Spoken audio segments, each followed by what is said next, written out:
السلام علیکم ناظرین، اس ایپیسوڈ کے شروعات میں ہم دیکھتے ہیں جنگل میں بالا خاتون ایک مقام پہ رکتے ہوئے کہتی ہیں ہم بہت دور آ گئے ہیں، اب انہیں ہمارے نشانات نہیں ملیں گے، لیکن ہم رک نہیں سکتے۔ ہمیں اب یہ پتہ چلانا ہے کہ وہ عثمان صاحب کو کس طرف لے کر گئے ہیں۔ اورحان کہتا ہے انہوں نے راستے میں جال بچھایا ہوگا، تبریز جانے کے 2 راستے بچے ہیں۔ علاؤالدین کہتا ہے سریچلی راستہ بہت طویل ہے، یہ ہمیں سست کر دے گا۔ گونچا کہتی ہے کیزل کا راستہ دلدل سے ہو کر گزرتا ہے علاؤالدین۔ تو علاؤالدین کہتا ہے انہوں نے بابا کی حفاظت کے لیے سخت اقدامات کیے ہوں گے۔ اورحان کہتا ہے ہم کسی بھی چیز کا یقین نہیں کر سکتے، بہتر ہے کہ 2 حصوں میں تقسیم ہو کے تحقیق کی جائے، اس کے علاوہ ہم مزید وقت ضائع بھی نہیں کر سکتے۔ بالا خاتون کہتی ہیں تم بالکل ٹھیک کہہ رہے ہو اورحان، چلو تقسیم ہوتے ہیں۔ یہ کہتے ساتھ وہ 2 گروپوں میں تقسیم ہو کر روانہ ہو جاتے ہیں۔ ادھر عثمان صاحب حلیمہ سے پوچھتے ہیں مریم تم یہاں کیا کر رہی ہو؟ تو حلیمہ کہتی ہے میرے حضور میں قبیلے سے بھاگ گئی ہوں، میں آپ کی مدد کرنا چاہتی تھی لیکن میں کامیاب نہیں ہو سکی۔ تو عثمان صاحب کہتے ہیں میں جانتا ہوں، جب میں نے پہلی بار تمہیں دیکھا تھا تو مجھے اندازہ تھا کہ تم کتنی بہادر ہو۔ یہ کہتے ساتھ ہی عثمان صاحب اس کا زخم باندھ دیتے ہیں۔ حلیمہ ان سے کہتی ہے حضور آپ بھی زخمی ہیں، آپ جائیں، منگول آپ کے پیچھے ہیں، میں آپ کے لیے رکاوٹ بنوں گی۔ جواباً عثمان صاحب کہتے ہیں کیا ایسا کچھ ممکن ہے؟ کیا میری جان تمہاری جان سے زیادہ قیمتی ہے؟ حلیمہ کہتی ہے تریاق لینے کے لیے آپ ہماری وجہ سے ان حالات سے گزرے۔ جواب میں عثمان صاحب کہتے ہیں فکر نہ کرو، ہمیں کچھ نہیں ہوگا، برداشت کرو، میں تیر نکالنے والا ہوں۔ یہ کہتے ساتھ ہی عثمان صاحب تیر توڑ ڈالتے ہیں اور مزید کہتے ہیں تمہارا درد اب کم ہو جائے گا، چلو ابھی چھپتے ہیں۔ ادھر عائشہ بہت پریشان خیمے میں ٹہل رہی ہوتی ہے اور البائی کے خیمے میں داخل ہوتے ساتھ ہی منہ دوسری طرف کر کے بیٹھ جاتی ہے۔ البائی اس کے پاس بیٹھتے ہوئے کہتا ہے عائشہ بیٹی تم ایسا کیوں کر رہی ہو؟ تو عائشہ اس سے کہتی ہے کیا میرے بابا نے مجھے اس وجہ سے ہمت اور بہادری سکھائی تھی؟ اصل میں آپ ایسا کیوں کر رہے ہیں؟ تو البائی کہتا ہے ہر چیز جو ہمارا حق ہے اسے لینے کے لیے میں یہ کر رہا ہوں، اقتدار کی پوسٹ میرا حق ہے اور میرے بعد یہ پوسٹ تمہارے بچوں کی ہوگی۔ عائشہ کہتی ہے میں نہیں چاہتی، وہ برے لوگ منگولوں نے سب کو مار ڈالا، انہوں نے غازی کو بھی قید کر لیا اور وہ عثمان صاحب کو بھی قتل کر دیں گے، آپ ان کے ساتھ تعاون کر رہے ہیں اور کہتے ہیں کہ یہ ہمارا حق ہے، کیا ہم اپنا حق خیانت کر کے لیں گے؟ البائی کہتا ہے بیٹی یہ خیانت نہیں ہے، اصل خیانت وہ ہے جو عثمان نے کی، ابھی تم میری بات نہیں سمجھو گی، لیکن جب تم بڑی ہو جاؤ گی تو کہو گی کہ میرے بابا ٹھیک کہتے تھے۔ فاطمہ کھڑے ہوتے ہوئے کہتی ہے میرے بابا کسی کو ترکوں پہ ظلم نہیں کرنے دیتے، میں آپ کو نہیں جانتی، آپ میرے بابا نہیں ہیں۔ اور اس کے بعد اس لمحے کو یاد کرتا ہے جس کا ہم کافی عرصے سے انتظار کر رہے تھے، یعنی کہ البائی کے سچ کا، جب اصل البائی اپنی ننھی سی بیٹی عائشہ کو اٹھائے قبر پہ بیٹھا ہوا تھا اور یہ البائی اس کا سپاہی تھا۔ اس غدار نے اصل البائی سے کہا تھا حضور آپ سنگر تکین کے وارث ہیں، کائیوں میں سے کوئی ایک پوسٹ پر بیٹھے گا اور وہ عثمان نہیں ہوگا، وہ آپ ہوں گے، اگر آپ یہ اپنے لیے نہیں چاہتے تو اپنی بیٹی کے لیے کریں، یہ آپ کی خاتون کی آخری نشانی ہے۔ تو اصلی البائی نے انکار کرتے ہوئے کہا تھا کبھی بھی نہیں، پوسٹ صرف اور صرف عثمان صاحب کی ہے۔ پھر کائی خنجر نکالتے ہوئے کہا تھا میرے لیے کائی کی یہ نشانی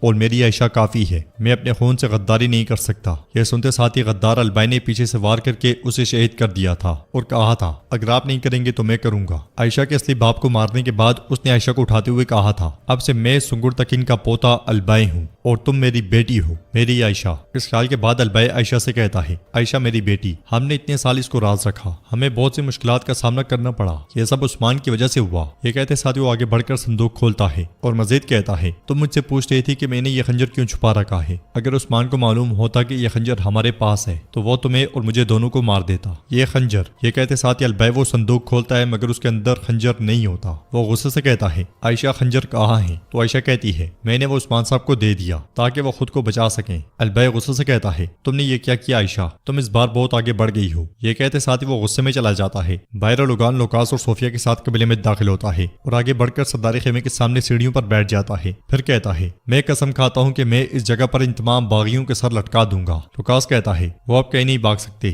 وہ واپس لوٹیں گے، وہ ضرور ہمارے پنجوں میں آئیں گے۔ اس لیے میں البائی وہاں آتا ہے اور اس سے کہتا ہے عثمان، میری بیٹی عائشہ جب اس نے عثمان کو گلے لگایا اس نے اسے ایک خنجر دیا، لیکن وہ صرف ایک خنجر کے ساتھ اس پنجرے سے بچ نہیں سکتا۔ یہ سن کر لوکاس، صوفیہ اور اولوگان کو بہت غصہ آتا ہے۔ اولوگان اس کے پاس آتے ہوئے کہتا ہے تم کیا کہہ رہے ہو البائی؟ یہ کہتے ساتھ وہ اسے زمین پہ بٹھا دیتا ہے اور مزید کہتا ہے جبکہ عثمان ہمارے پاس قید تھا، تمہاری بیٹی نے عثمان کو خنجر دیا تاکہ وہ بچ سکے، کیا اس نے ایسا کیا؟ اگر عثمان بچ گیا تو الجیتو خان کی نظر میں میری شہرت خاک برابر ہو جائے گی، پھر تمہارا سر بھی تمہارے جسم پر نہیں بچے گا۔ البائی کہتا ہے جبکہ التوگا اس کے ساتھ ہے وہ بچ نہیں سکتا، فکر نہ کرو۔ اولوگان کہتا ہے نوکروں جلدی سے ضروری اقدامات کے لیے التوگا کے پاس جاؤ۔ یہ سنتے ساتھ ہی منگول نوکر بھاگ پڑتے ہیں۔ جنگل میں عثمان صاحب کو تلاش کرتے ہوئے التوگا کہتا ہے اگر ہم عثمان کو نہ ڈھونڈ سکے تو اولوگان ہمارے سر کاٹ دے گا، ہر جگہ دیکھو، ہر جگہ اس لیے ایک منگول کو درخت کے ساتھ لگا ہوا خون دکھائی دیتا ہے تو وہ کہتا ہے یہاں پہ خون ہے۔ التوکا نشانات کا جائزہ لیتے ہوئے کہتا ہے تم کہاں تک بھاگو گے عثمان؟ وہ زخم کے ساتھ مزید بھاگ نہیں سکے گا۔ نوکر عثمان رات کسی خفیہ ٹھکانے میں گزارے گا، کوئی پتھر، کوئی غار، حتیٰ کہ کوئی سوراخ بھی نہ چھوڑنا۔ یہ کہتے اور سنتے ساتھ ہی وہ سب آگے بڑھ جاتے ہیں۔ ادھر عثمان صاحب حلیمہ کے ساتھ آگے بڑھ رہے ہوتے ہیں اور کہتے ہیں برداشت کرو بیٹی، برداشت کرو، ہم اپنے لیے ایک محفوظ جگہ تلاش کر لیں گے۔ اس لیے التوتان ان تک آ پہنچتا ہے۔ اسے دیکھ کر عثمان صاحب حیران رہ جاتے ہیں اور آگے بڑھ کر اس کی رسی پکڑتے ہیں، پھر اس سے کہتے ہیں التوتان تم یہاں کیا کر رہی ہو؟ تو حلیمہ کہتی ہے میں اسے لے کر آئی تھی لیکن پھر ہم نے راستے جدا کر لیے۔ عثمان صاحب کہتے ہیں کیا؟ یہ کیسے ہوا؟ تم اس پر کیسے سوار ہو گئی؟ حلیمہ کہتی ہے میں نہیں جانتی، یہ پرسکون تھا۔ عثمان صاحب اس کی جانب دیکھتے ہوئے کہتے ہیں التوتان یہ کسی کو بھی آسانی سے اپنی پیٹ پر سوار نہیں ہونے دیتا۔ یہ کہتے ساتھ ہی عثمان صاحب التوتان سے پیار کرتے ہیں اور مزید کہتے ہیں یہ اچھی طرح جانتا ہے کہ یہ کہاں کھڑا ہے اور کس کو سواری کی اجازت دینی ہے، چلو اپنے لیے چھپنے کی جگہ تلاش کریں چلو۔ ادھر ہم دیکھتے ہیں کہ ارحان اور علاؤالدین سپاہیوں کے ساتھ عثمان صاحب کی تلاش جاری رکھے ہوتے ہیں۔ ارحان کہتا ہے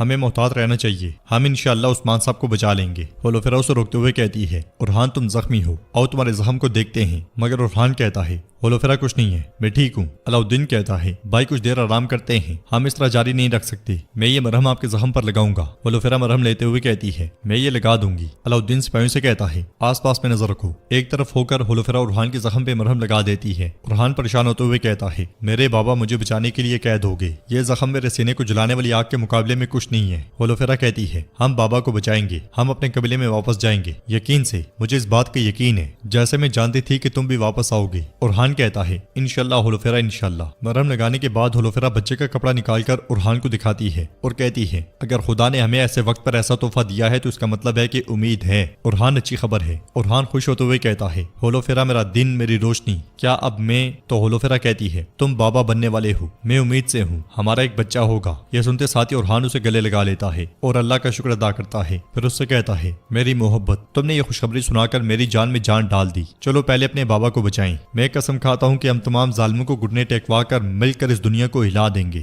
ہولوفیرا کہتی ہے میں جانتی ہوں تم جب تک ہو سب کچھ ممکن ہے۔ ارحان پھر سے اسے گلے لگا لیتا ہے۔ ادھر عثمان صاحب کو تلاش کرتے ہوئے بران کہتا ہے موت کائے کے گرد منڈلا رہی ہے، ان میں سے کچھ بچ گئی مگر وہ بھی ناخوش ہیں۔ جرکتہ پریشان ہوتے ہوئے کہتا ہے قبیلے میں پکڑے جانے والوں کا کیا، اور میرا غازی کون جانتا ہے کہ ان کا کیا حال ہے؟ تو بران کہتا ہے غازی نے تم سے تربیت حاصل کی ہے جرکتہ، وہ ان میں سب سے زیادہ مشکل وقت سے گزر سکتا ہے، فکر نہ کرو، تم اپنے بیٹے سے جلد از جلد ملو گے۔ جرکتہ کہتا ہے انشاءاللہ میں اپنی جان دے دوں گا لیکن اسے بچاؤں گا، پہلے اپنے سردار کو تلاش کرتے ہیں۔ بالاخاتون کہتی ہیں ہم مایوسی میں نہیں پڑیں گے اور جان لیں گے کہ کس طرح صبر کرنا ہے، درد کے اثرات ہمیشہ دل میں رہیں گے لیکن منگولوں نے جو کیا وہ اس سے بچ نہیں پائیں گے، ہم جب عثمان صاحب کو بچائیں گے تو وہ سب خون کی الٹیاں کریں گے۔ بران کہتا ہے ہم ان سے ہر تکلیف کا بدلہ لیں گے۔ اس لیے ہمیں انہیں نشانات دکھائی دیتے ہیں جنہیں غور سے دیکھتے ہوئے جرکتہ کہتا ہے گھوڑا گاڑی کے نشانات، یہ تازہ ہیں، گھوڑوں کے نال، یہ منگول لوہار بناتے ہیں۔ بالاخاتون کہتی ہیں جس بھی طرف نشان ہے ہم اس طرف جائیں گے۔ جرکتہ ایک طرف اشارہ کرتا ہے اور وہ سب اس جانب بڑھ جاتے ہیں۔ تو ناظرین اس کے ساتھ ایپیسوڈ بھی اختتام پذیر ہوتی ہے۔ اگر آپ کو ویڈیو پسند آئی تو ویڈیو کو لائک کر دیں، چینل کو سبسکرائب نہیں کیا ہوا تو سبسکرائب کرنے کے ساتھ ساتھ گھنٹی والے آئیکن کو دبانا مت بھولیں۔ انشاءاللہ ملتے ہیں نیکسٹ ویڈیو میں، تب تک کے لیے رکھیں اپنا اور اپنوں کا بہت زیادہ خیال۔